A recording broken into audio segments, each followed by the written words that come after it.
Some of Donald Trump's closest friends and allies and staffers seem to be struggling a little bit with self-awareness.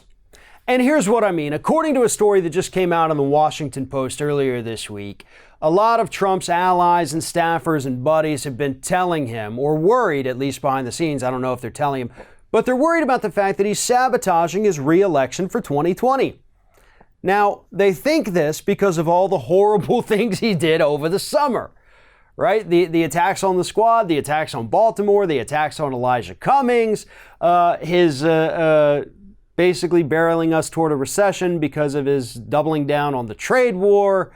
He's doing a really bad job all over the summer, and they admit that. They admitted that to the Washington Post, which shows that, yes, to a degree, they got some good self-awareness happening, or at least it's starting to bloom.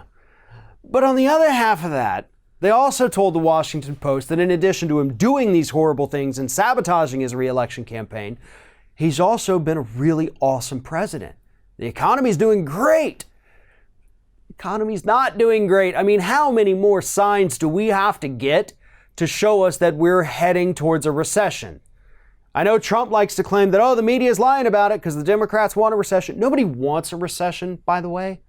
I think Bill Maher said that, but nobody serious has any concern about what Bill Maher says. Nobody takes him seriously anymore.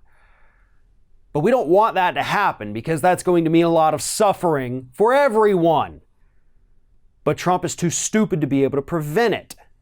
And his aides do not yet have the level of self-awareness to understand that, no, the economy's not great now. The economy was never great for the working class. The economy wasn't good for the working class during the Obama years. And it's just gotten worse since then.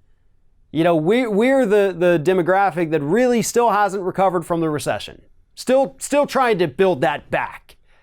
And these staffers are sitting there telling the Washington Post Trump should be out there telling everybody how great everything is because he's done a wonderful job.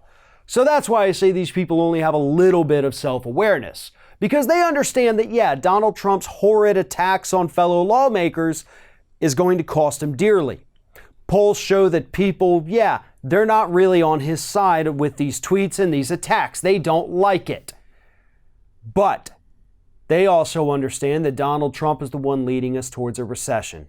He is the one who is not paying attention to the issues that matter to average American citizens.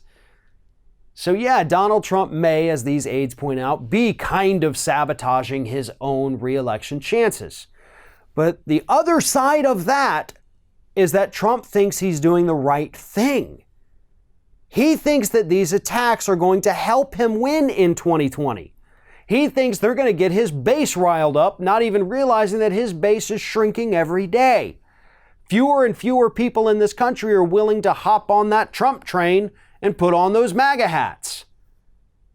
So Trump is playing to an ever-decreasing base with all these tweets and these attacks on people of color. And he thinks it's helping. His aides understand it's not, but his aides are still too clueless to understand that he hasn't enacted any policies that help average American citizens. So, where does everybody else go? They're getting turned off by Trump.